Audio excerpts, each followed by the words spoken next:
Hello children, welcome to part 2 of chapter 12, Making Communication Easier. Let's recollect what we have learned in part 1 of the video. We learned that communication is a process by which people exchange information. All the animals communicate with one another, but it is only the humans who have developed a language. Before language was developed, man used signs and sounds to express himself. Smoke signals and drum beats were some of the early means of communication. Horsemen and trained pigeons were also used for sending messages. The early people drew pictures of natural objects that they knew about, and they drew these pictures on the walls of caves. Gradually, they also started using symbols to express their ideas. We also learned about the Egyptian language, hieroglyphics, which is a language that was written in pictorial format, that is, in picture format. From this pictorial form of writing, later on, Greek and Latin letters were also developed. We learned that the Brahmi script was developed in India, and also Hindi was evolved from the Devanagari script. We also learnt about the modern means of communication, which is post and telegraph, where the letters and postcards would be dropped in letter boxes. And on these letters, the sender's name and address and the receiver's name and address along with the stamp would be put in the post box. Yes, so these letters would reach the place within a week. We learnt about post offices where parcels and money orders can be sent through them. We also learnt about stamps, which will tell us about the state, culture, history, politics, and economy of the country. Samuel Morse invented the telegraph, which was a new method of sending messages. The messages were written in codes which were called as Morse code. These codes would later be decoded at the post office. We learned about telegram, which is a telegraphic message, and then we learned about teleprinter, which could print the letters of the alphabets instead of codes, and the messages could be sent 3 times faster than a telegram. Now let's learn the other modern means of communication. Children, today with the help of a telephone we can talk to a friend who is far away from you, right? How do we do that? We do that by just dialing the number of your friend. It is all thanks to Alexander Graham Bell, who invented the telephone in the year 1876. The telephone has evolved or changed into a mobile phone. This mobile phone is a wireless pocket phone. Earlier, the telephones used to be connected to a wire, but these days, the mobile phones that we use, they no longer require a wire, which is why they are called as wireless pocket phones. They are easy to carry and we can take them anywhere with us. In order to talk on the telephone, we need to know the STD and ISD codes.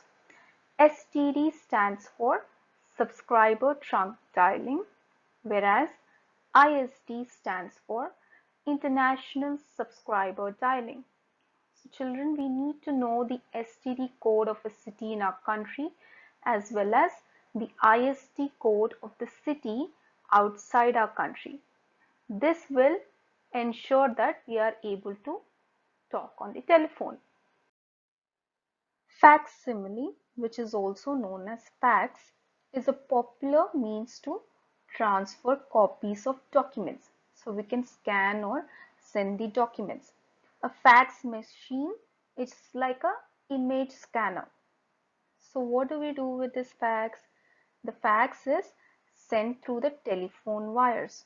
So fax machines are mostly used in offices where they send and receive documents from anywhere in the world.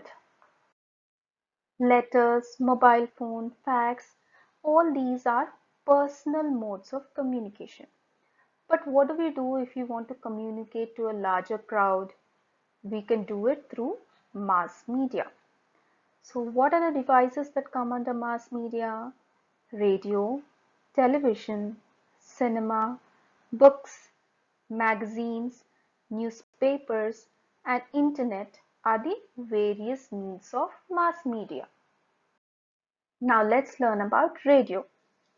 Guglielmo Marconi, an Italian scientist, invented the radio. With this, that is, with the invention of radio, the wireless communication was introduced. Today, people in villages and small towns enjoy listening to news, songs, as well as educational programs.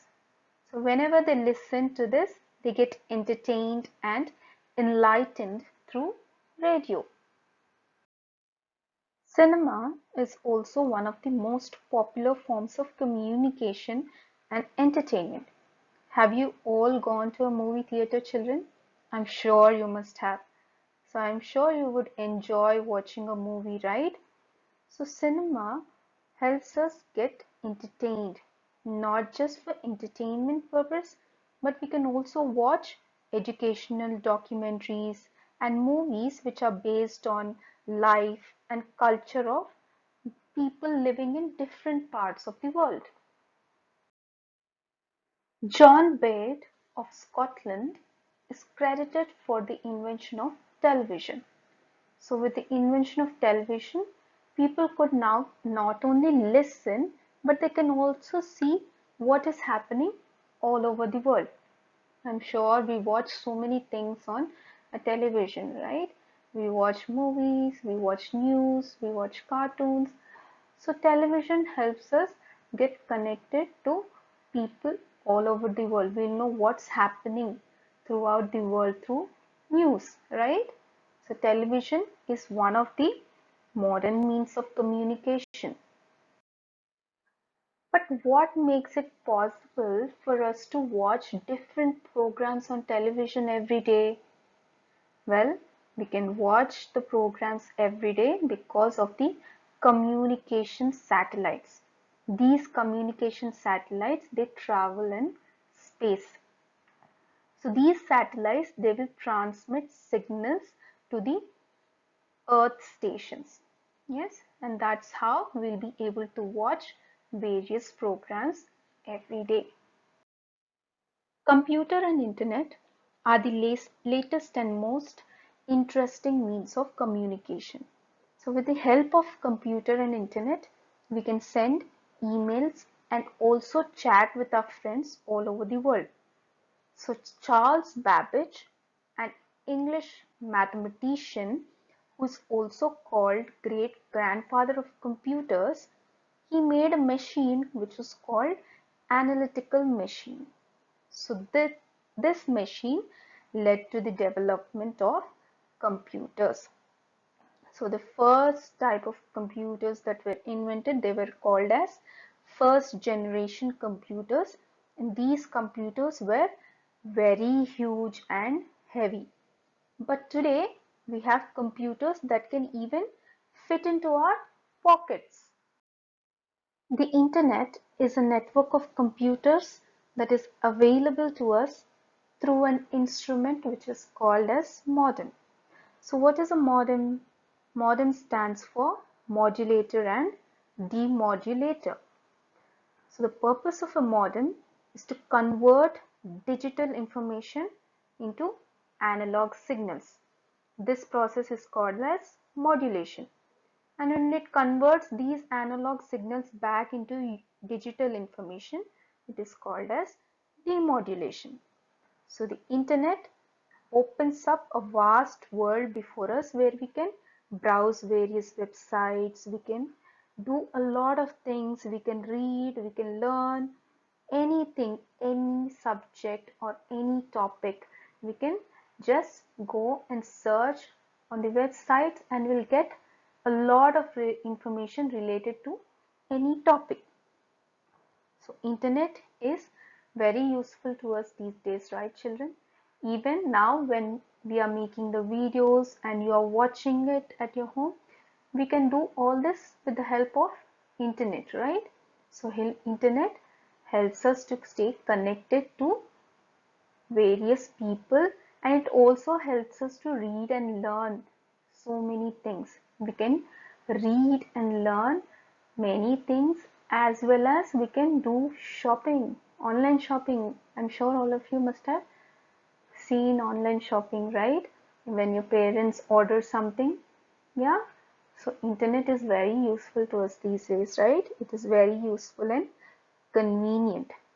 Children, these are the different means of communication, and with the help of these various means of communication like radio, television, mobile phones, computers, laptops, all these devices, they will bring us closer. They will help us to stay connected to each and everyone in the world. That's it for today's video, children. Please watch it once again and go through the lesson so that you can understand it better. See you in the next video.